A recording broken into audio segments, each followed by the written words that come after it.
नमस्कार, मैं अशोक कुमार पांडे और स्वागत है आपका टीसीएच पर। प्रोफेसर अली खान महमूदाबाद पर जो टिप्पणी सुप्रीम कोर्ट ने की है वो बताती है कि किस तरह से हमारी सरकारें, हमारी पुलिस उन सब लोगों को जबरदस्ती और बिना किसी बात के जेल में बंद करने की कोशिश करती है, कैसे उनकी आवाज दबाने की कोशिश करती है जो उसको अपने खिलाफ लगते हैं। किस्सा आपको याद होगा, केस आपको याद होगा, हमने भी वीडियोस किए थे उस समय।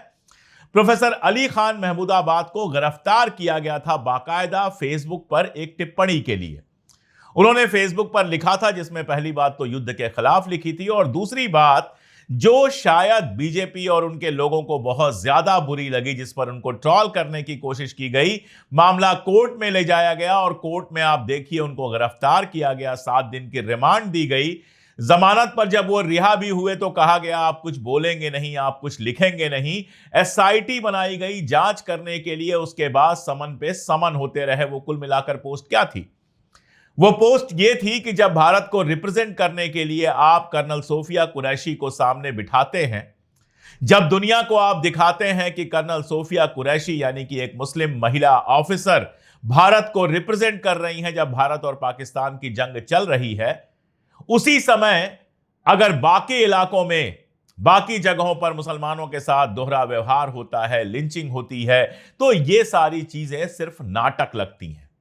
सुनने में बात बहुत कड़वी है, सुनने में बात बहुत दर्द देती है, लेकिन है तो हकीकत। आप सोच के देखिए, एक तरफ हम सारी दुनिया को दिखाते हैं कर्नल सोफिया कुरैशी हमारी रिप्रेजेंटेटिव है, सबका सीना, हमारे जैसे लोगों का सीना जो है गर्व से फूल जाता है कि भारत की एक महिला, और वो भी एक अल्पसंख्यक वर्ग से आने वाली महिला, हमें रिप्रेजेंट करती है। दुनिया ये बात देख ले कि पाकिस्तान से ज्यादा मुसलमान हमारे देश के अंदर हैं, और हमारे देश में चाहे वो राजनेता हो, चाहे आम लोग हों, चाहे प्रोफेसर्स हों, चाहे डॉक्टर्स हों, चाहे कोई भी हो, किसी भी धर्म के हों, जब पाकिस्तान के साथ लड़ाई होती है तो भारत के साथ खड़े होते हैं। किसी देश के लिए इससे सुंदर बात क्या हो सकती है? और ये बात हम सब लोगों को शानदार लगती है। हम सब लोग सरकार का विरोध छोड़कर उस समय पूरी तरह से अपने देश के साथ थे। जैसे कर्नल सोफिया कुरैशी देश को रिप्रेजेंट कर रही थी, हम अपनी अपनी जगह से देश के साथ खड़े थे। प्रोफेसर अली खान महमूदाबाद भी देश के साथ खड़े थे, लेकिन एक तरफ वो ये बता रहे थे कि युद्ध हमेशा बर्बादी लेकर आता है, जो यकीनन एक सच है। और जिसको ये सच ना समझ में आए वो सेकेंड वर्ल्ड वॉर का इतिहास पढ़ ले, फर्स्ट वर्ल्ड वॉर का इतिहास पढ़ ले, देख ले कि जीता हुआ देश था रूस। जीता था उसने, सोवियत संघ ने जीता था, लेकिन लाखों सैनिक मारे गए थे, लाखों लोग भूख से मारे गए थे। जर्मनी में जो तबाही आई थी वो तो आई ही थी। हिंदुस्तान जो उस लड़ाई में सीधे शामिल नहीं था, लेकिन चूंकि ब्रिटेन शामिल था तो हिंदुस्तान से भी लोग गए थे। यहां हजारों लाखों लोग मारे गए थे। तबाहियां होती हैं, ये सब जानते हैं। और वो भी ना समझ में आए तो मिडिल ईस्ट जाकर देख लेना चाहिए, जहां जंग के चलते लगातार लगातार तबाही देखने को मिलती है। तो अगर एक प्रोफेसर खड़ा होकर कहता है कि जंग हमेशा तबाही लाती है, तो इसमें तो कोई गलत नहीं है। साथ ही अगर वो ये कहता है कि रिप्रेजेंटेशन तो अच्छा है, कर्नल सोफिया कुरैशी अगर सामने आकर भारत का पक्ष रख रही हैं तो अच्छा है, लेकिन दुनिया अगर कर्नल सोफिया कुरैशी को देख रही है तो वो ये भी देख रही है कि काफी समय से हमारे यहां कभी गाय के नाम पर, कभी किसी नाम पर, कभी किसी नाम पर मुसलमानों के साथ भेदभाव भी होता है और लिंचिंग भी होती है। ये कोई छुपा हुआ तथ्य नहीं रह गया है। आप देखिए ना, कांवड़ चल रहा है और कांवड़ के समय क्या हो रहा है? दुकानों की जांच की जा रही है। अगर किसी मुस्लिम की दुकान है तो उसको बंद करने के लिए कहा जा रहा है, तोड़ फोड़ करने के लिए कहा जा रहा है। कोई विधायक घर घर, दुकान दुकान घूमकर कह रहा है कि अपना नाम लगाओ, अपना परिचय लगाओ। मानो परिचय लगा देने के बाद जो सेब है वो ज्यादा मीठा हो जाएगा। अगर मुस्लिम बेच रहा होगा तो कम मीठा होगा, हिंदू बेचेगा तो ज्यादा मीठा हो जाएगा। क्या फर्क पड़ जाएगा अगर टमाटर आप किसी हिंदू के यहां से खरीदते हैं या किसी मुसलमान के यहां से खरीदते हैं? क्या फर्क पड़ जाएगा? कश्मीर से एप्पल आता है मान लीजिए, या टर्की से एप्पल आता है, या किसी और मुल्क से एप्पल आता है जहां मुसलमान उसको उगाता है, तोड़ता है, पैकिंग करता है, उससे आपको कोई दिक्कत नहीं है। लेकिन जब आ जाता है यहां पर, तब आप देखने लगते हैं कि उसको बेच कौन रहा है। यह सब कुछ क्यों है? ये सब कुछ सिर्फ और सिर्फ मुसलमानों के खिलाफ एक नफरत भड़काने के लिए है, ये कोई छुपी हुई बात नहीं है। और जब आप इस पर बोलेंगे तो आपको देशद्रोही कह दिया जाएगा। कोई कहेगा कि व्यू के लिए आप ये सब बोलते हैं, कोई कहेगा किसी बात के लिए बोलते हैं। मतलब अगर आप सरकार के पक्ष में दिन रात बोल रहे हैं, कल मैं देख रहा था न्यूज 18 का एक थंबनेल, उसको रवीश ने भी शेयर किया था, जिस पर लिखा था कि शी जिनपिंग से जब जयशंकर मिले तो शी जिनपिंग गिड़गिड़ाने लगे। आप सोचिए इससे ज्यादा हास्यास्पद बात क्या हो सकती है, इससे ज्यादा झूठी बात क्या हो सकती है। वहां आप नहीं कहेंगे कि यह व्यू के लिए हो रहा है, सरकार की दलाली के लिए हो रहा है। जब कराची का पोर्ट आपने कब्जा कर लिया था टीवी चैनल्स पर, जब आपने लाहौर कब्जा कर लिया था, जब आपने आसिम मुनीर को गिरफ्तार करवा लिया था, तब किसी ने यह सवाल नहीं पूछा कि आखिर व्यू के लिए कितना नीचे गिरेंगे, कहां तक जाएंगे, क्योंकि उसमें सरकार की छवि को मजबूत करने के लिए झूठ बोला जा रहा था। लेकिन प्रोफेसर अली खान महमूदाबाद जैसा कोई व्यक्ति अगर सवाल पूछ लेगा तो उसके ऊपर केस भी हो जाएगा, उसको जेल भी जाना पड़ेगा। एक इज्जतदार घराने से ताल्लुक रखने वाले प्रोफेसर अली खान महमूदाबाद अगर घराने को छोड़ भी दें तो एक यूनिवर्सिटी के प्रोफेसर हैं, और एक प्रोफेसर का दुनिया भर में सम्मान होता है। पढ़े लिखे आदमी हैं, विदेश से पढ़ के आए हैं, चाहते तो विदेश में भी नौकरी कर सकते थे, लेकिन हिंदुस्तान में एक यूनिवर्सिटी में वो पढ़ा रहे हैं, और उनको आप जेल में डालने का काम करते हैं, जबकि दिन रात ट्विटर पर, सोशल मीडिया पर नफरत की बाढ़ आई हुई है। अभी आप देखिए कांवड़ चल रहा है, इसी दिल्ली में शहादरा में कांच कुछ सड़क पर बिखरा मिल गया तो कपिल मिश्रा जो भारतीय जनता पार्टी के विधायक हैं, मंत्री हैं, उन्होंने बाकायदा यह खबर प्लांट करने की कोशिश की, यह माहौल बनाने की कोशिश की कि कांवड़ यात्रा को डिस्टर्ब करने के लिए कांच फैलाया गया है। जबकि हकीकत क्या थी?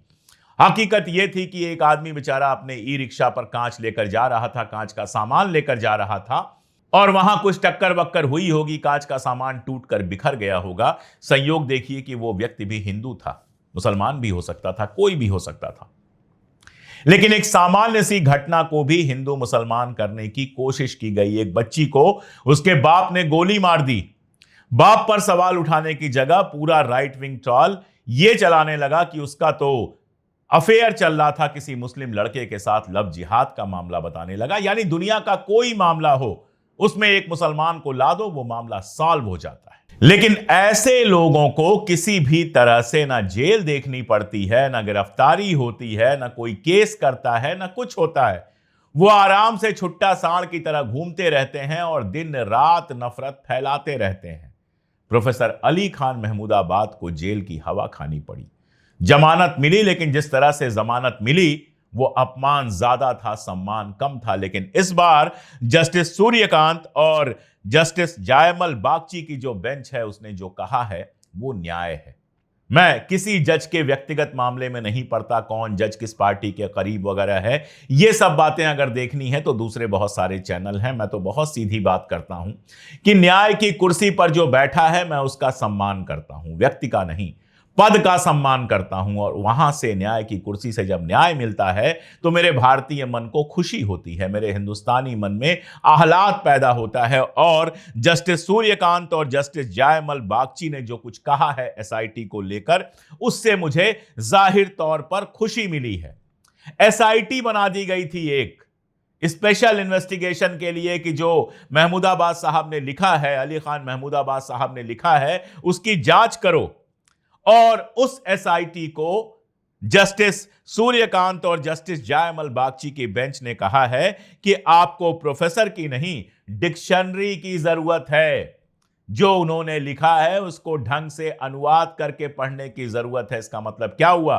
इसका मतलब यह हुआ कि एसआईटी उसको ठीक से पढ़ने की जगह लगातार प्रोफेसर को समन भिजवाने और परेशान करने का काम कर रही थी।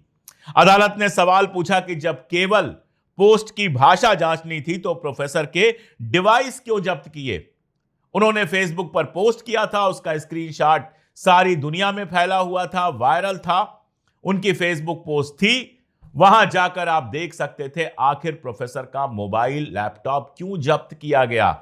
इसके पहले भी कई मामलों में सुप्रीम कोर्ट कह चुका है कि मोबाइल और लैपटॉप जब्त करना सही नहीं है, लेकिन लोगों को परेशान करने के लिए मोबाइल और लैपटॉप जब्त किया जाता है कि जरा ढूंढा जाए, कहीं ऐसा ना हो कि उनके मेल में, उनके डिवाइस में कोई ऐसी फाइल मिल जाए, कोई ऐसा पत्राचार मिल जाए जिसके बेस पर उनको और परेशान किया जा सके। 2-4 साल आदमी जेल में बिता दे, उसके बाद भले सुप्रीम कोर्ट रिहा कर दे, लेकिन वो 4 साल तो उससे कोई वापस छीन नहीं सकता। उसको आतंकवादी आपने घोषित कर दिया तो कर दिया, दुनिया तो वही मानेगी। भले 10 साल, 15 साल, 20 साल जेल में रहने के बाद लोग रिहा हो जाएं। आप उमर खालिद का मामला देखिए, मान लिया गया उसको आतंकवादी, आप उमर खालिद के लिए एक पोस्ट लिखिए, सारी दुनिया आईटी सेल आ जाएगा, राइट विंग आ जाएगा आपको गालियां देने के लिए, लेकिन कोई इस सवाल का जवाब नहीं देगा कि आखिर उमर खालिद के खिलाफ साबित क्या हुआ है। अभी तक केस चला ही नहीं है।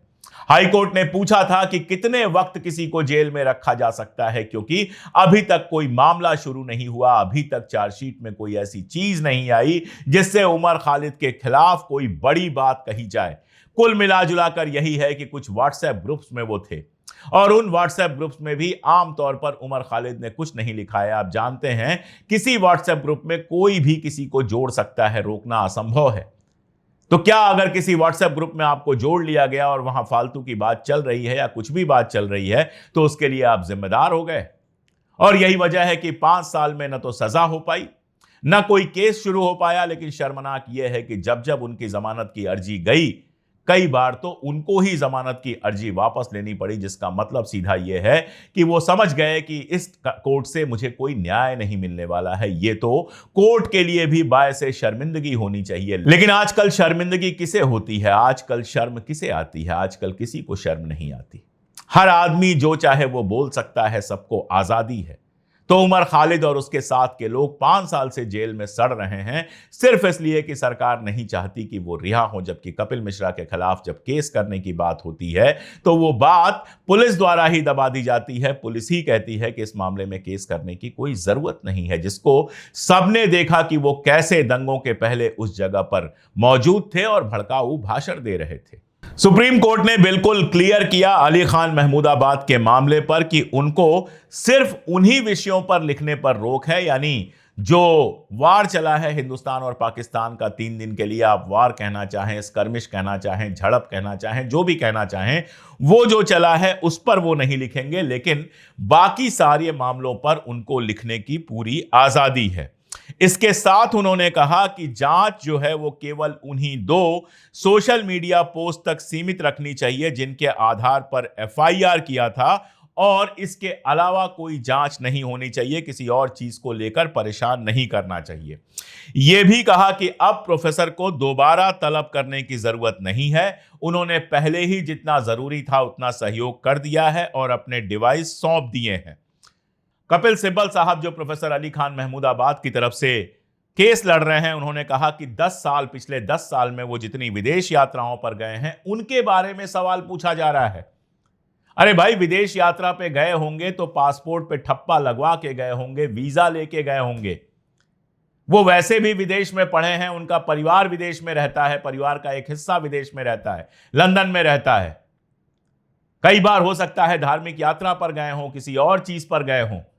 उन पर कोई मामला ही नहीं बनता है, उन पर सवाल जवाब हो रहा था, जिसको कोर्ट ने तुरंत रोकने के लिए कहा है कि सिवाय इन 2 पोस्ट के आप किसी भी तरह का सवाल नहीं पूछ सकते हैं, उनको जबरदस्ती फंसाने की कोशिश नहीं कर सकते हैं। यह आखिरी वाली लाइन कोर्ट ने नहीं कही है, लेकिन जो कुछ कहा है उसका मतलब यही निकल के आता है। आप सोचिए कि हरियाणा को रिप्रेजेंट कर रहे थे जो वकील, उन्होंने कहा कि यह जांच अधिकारी तय करेगा और सभी संभावित आपत्तिजनक पहलुओं की जांच आवश्यक है।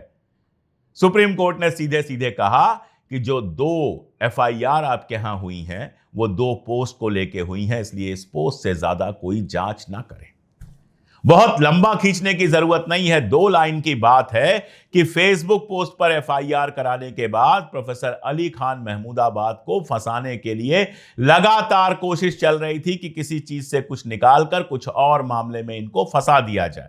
सुप्रीम कोर्ट ने इस कोशिश पर पूरी तरह से ब्रेक लगाया है, रोक लगाई है, और महमूदाबाद साहब को आजाद किया है कि वो इन इश्यूज को छोड़कर जिन पर एसआईटी की जांच चल रही है, बाकी किसी भी इश्यू पर लिख सकते हैं। और एसआईटी को कहा है कि आपको प्रोफेसर को बुलाकर बार बार जांच करने की जरूरत नहीं है, डिक्शनरी रखिए, जो उन्होंने लिखा है उसको समझिए और बताइए कि उसमें क्या गड़बड़ी है। जाहिर सी बात है कि ये प्रोफेसर अली खान महमूदाबाद के लिए तो एक बड़ी राहत है ही, उन बहुत सारे लोगों के लिए भी राहत है जिनको सोशल मीडिया पोस्ट के आधार पर फंसाने की, गिरफ्तार करने की, परेशान करने की कोशिश की जाती है। इसीलिए सुप्रीम कोर्ट को मैं शुक्रिया कहता हूं, एक शानदार निर्णय के लिए शुक्रिया कहता हूं और उम्मीद करता हूं कि प्रोफेसर अली खान महमूदाबाद के ऊपर से जो भी केसेस हैं इन पोस्ट के आधार पर, बहुत जल्दी वो पूरी तरह से खारिज कर दिए जाएंगे और ये मामला जो है वो देश के भीतर एक नजीर की तरह काम करेगा। आज के लिए इतना ही, बहुत शुक्रिया।